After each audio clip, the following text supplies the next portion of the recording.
to share instructional strategies in the area of oral language and vocabulary development to enrich the curriculum and instruction for students with giftedness.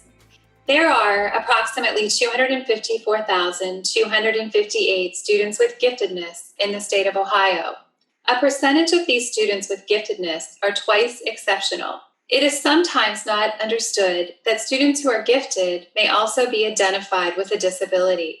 These disabilities may include specific learning disabilities, speech and language disorders, emotional behavioral disorders, physical disabilities, autism spectrum disorder, or other impairments such as attention deficit hyperactivity disorder.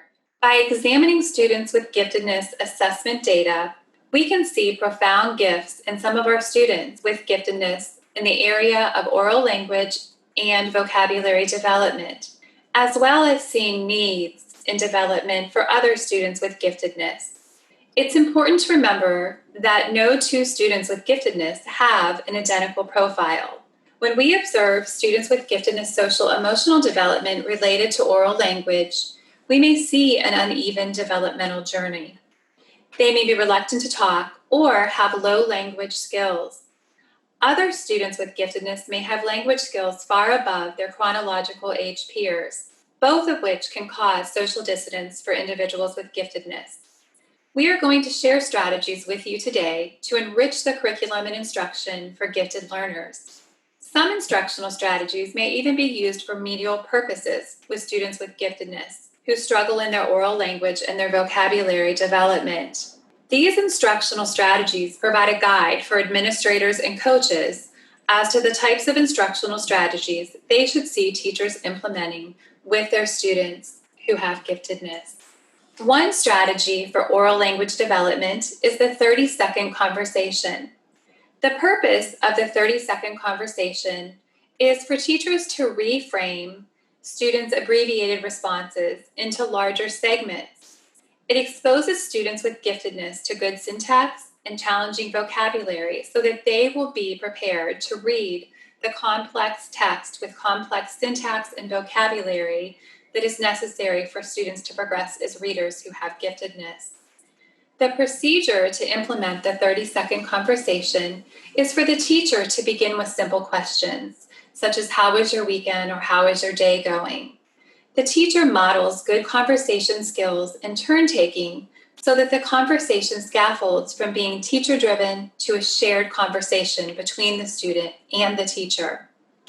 This allows the student to practice a conversation with both the teacher as well as other students. The 30-second conversation can also be utilized to build family connections. Teachers can assign students to engage in 30-second conversations with their family members. And then when the children return to school, have them share their family conversations during class time.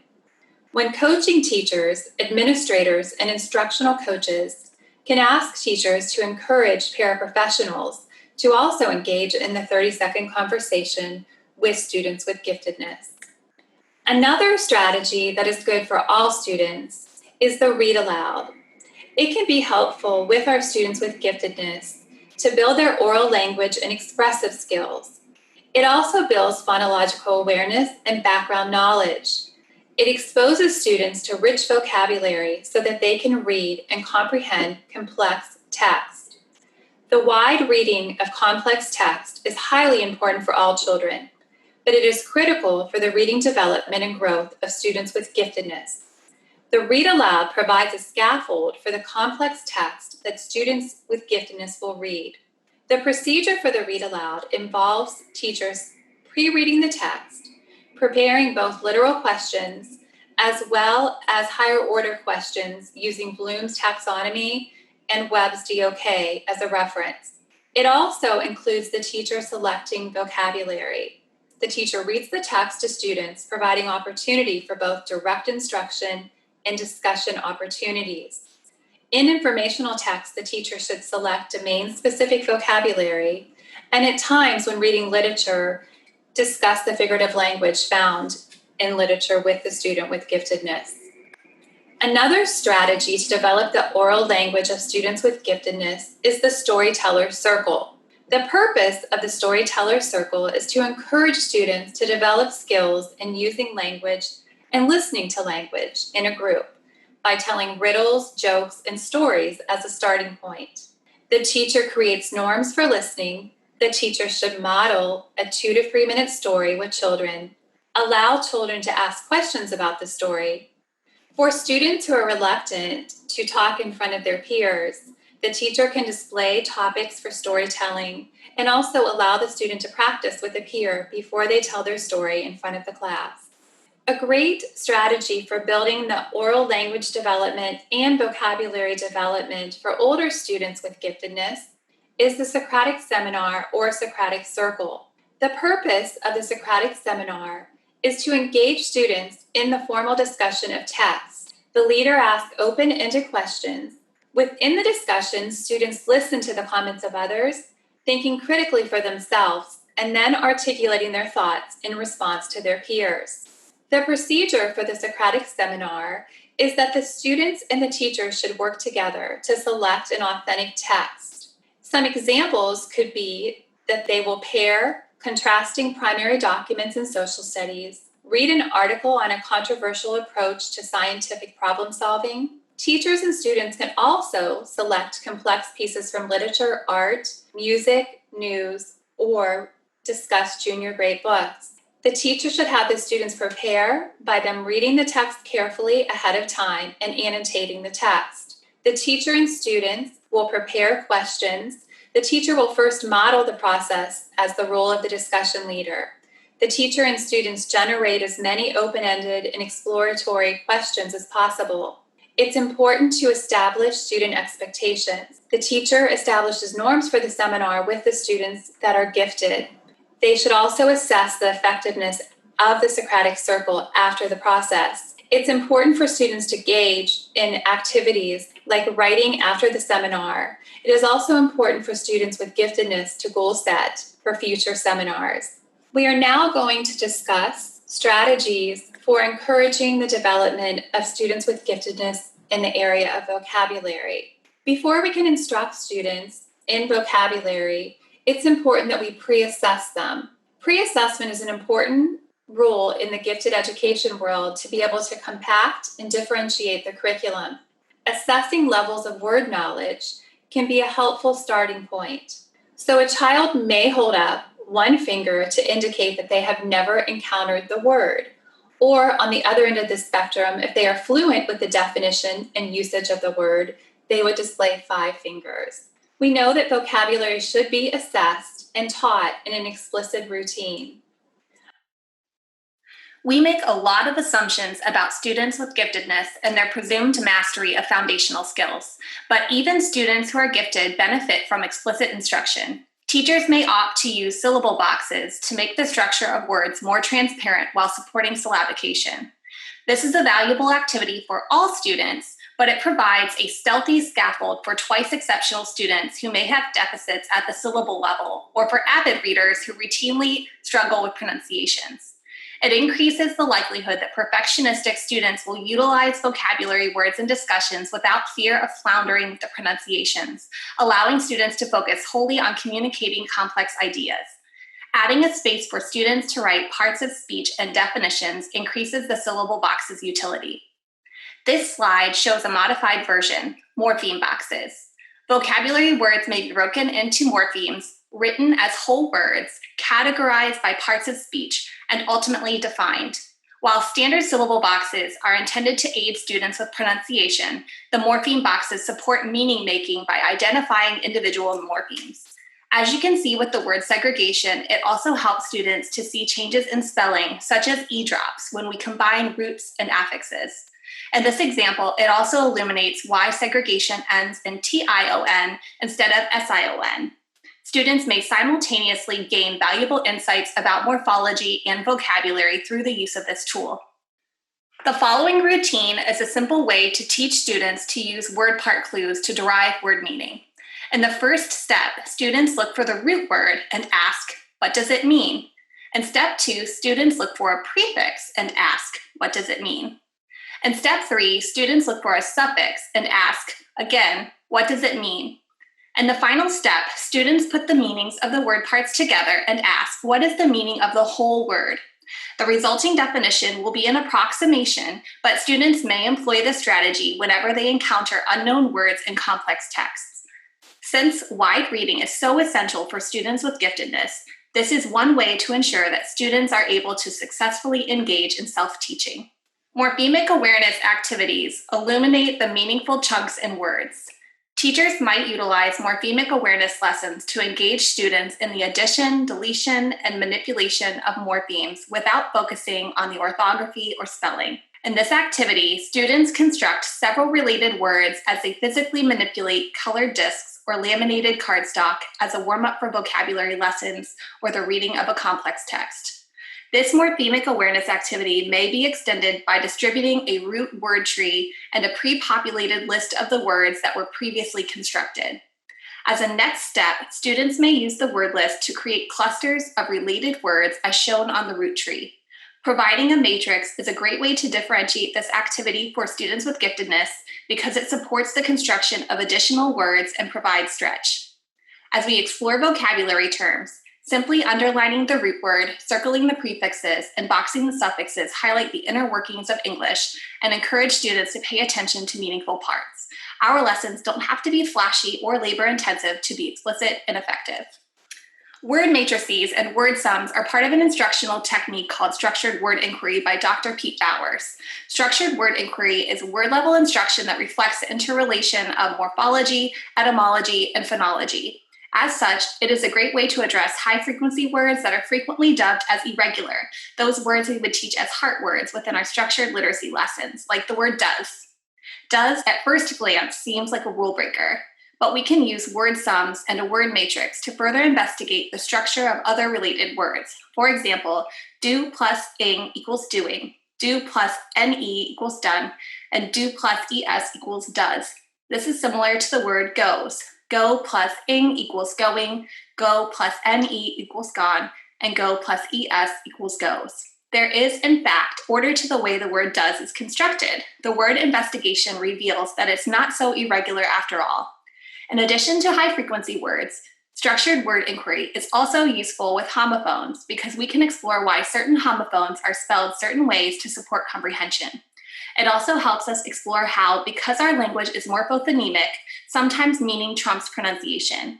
When we begin to ask questions like, what does it mean? How is it built? What are its relatives? What is its pronunciation? We begin to see how words are related by categories such as place or possession.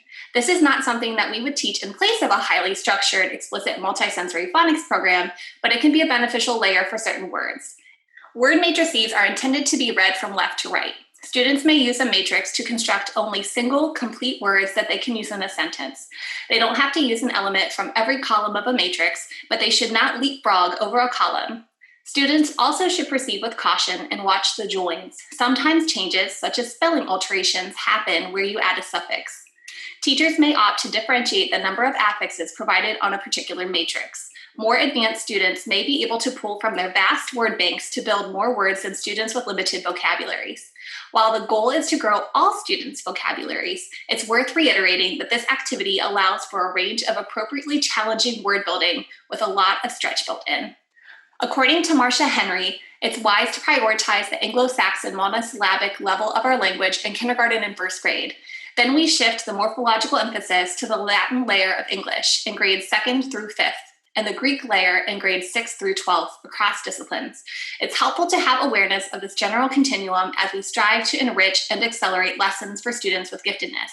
While working within this rough scope and sequence, we may explore words through the use of morpheme rectangles and morpheme triangles. These graphic organizers begin with a multisyllabic word in the center, which is dissected into morphemes.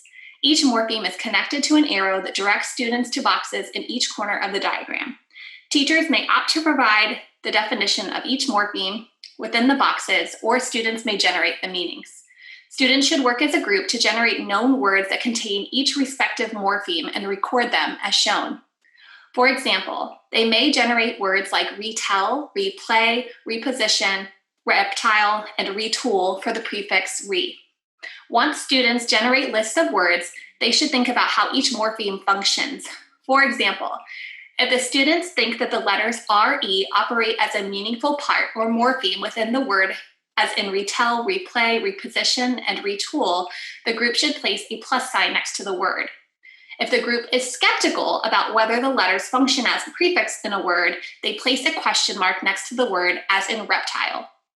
As you can see, this is a great activity to draw students' attention to the function of morphemes within words, to foster critical thinking, and to examine connections across words and context. Connect 2 is a noteworthy framework for making connections between vocabulary terms, especially words that share common morphemes. Students are asked to make connections between words and to write a rationale for the connections made.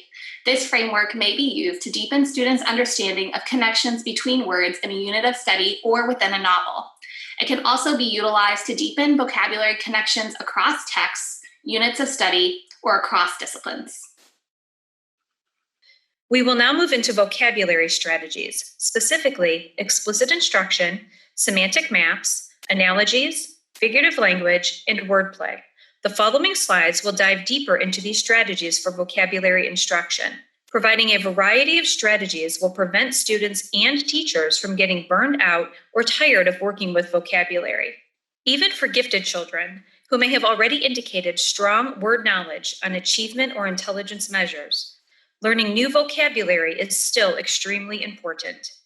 The understanding of any complex idea is dependent on knowing the words as well as having the background knowledge used to describe that information. It is important to explicitly teach gifted students to learn the meaning of unfamiliar words. Anita Archer's explicit vocabulary routine is an excellent place to start. The steps for the explicit instruction routine are as follows. Step 1, introduce the word's pronunciation. Step 2, introduce the word's meaning. Step 3, illustrate the word with examples and non-examples. Step 4, check students' understanding.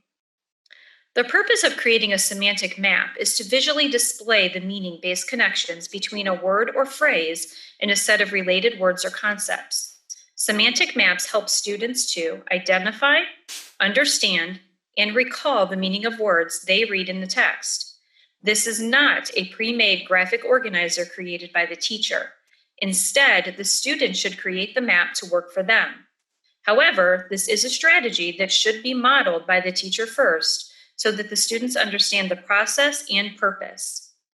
Using word analogies with gifted students is one of the most effective ways to build vocabulary and critical thinking skills. Analogies force students to examine the relationships between words, and in doing so, they gain a better understanding of the subtle nuances of word meanings. Analogies can and should be used across all disciplines, not just in language arts class. Figurative language is an area often neglected in the teaching of vocabulary. This slide shows several types of figurative language techniques that can be used when teaching. Figurative language makes ideas and concepts easier to visualize for students, and it can bring clarity to abstract ideas, concepts, and feelings. Some examples are analyzing figurative language in music, completing a scavenger hunt, play a guessing game, and describe objects. Once pre-assessment and direct instruction activities have been completed, students will achieve deeper learning and understanding of vocabulary by practicing with wordplay. What is wordplay? Games, riddles, jokes, and puzzles all motivate gifted students. These activities have a strong research base, and they require students to reflect on the words, word parts, and how to use the words in context. Wordplay also requires that students be active learners while engaging in practice and rehearsal of words. Examples of wordplay would be multiple meaning words, bumper words, words personalities using social media, Facebook, Twitter, Instagram, proverbs, and riddles. Lastly, providing multiple exposures is crucial. We want students to continue using resources like interactive word walls and vocabulary journals. Students should continue using graphic organizers such as Freyer models, mind maps, semantic mapping, categorizing, and concept mapping to deepen vocabulary knowledge. Additionally, we want to intentionally integrate resources like root trees, word matrices, and syllable boxes to support morphology and syllabication within our vocabulary lessons in larger units. The gifted component. The strategies that we have provided you will work whether you're teaching special education students, typically developing students, advanced or high achieving students, and gifted students. However, there are a few important things to remember when you have the gifted child in your class. Gifted children need less repetition. The gifted difference will come when you note that a typical gifted child will need fewer repetitions. Maybe as few as 1 to 2 more exposures to the word will do it for them. Gifted children love opportunities to play with language. In your instruction, you will find it easier to connect with your high IQ students if you can add in some component of wordplay, even starting with introductions to new words. Gifted children need complexity and depth. While introductions to new words are very important, the reinforcement activities you have the students do next as they continue learning the words are just as important in your quest to meet their needs. Wide reading is essential. Thank you for your attention in this presentation on oral language and vocabulary development with gifted students.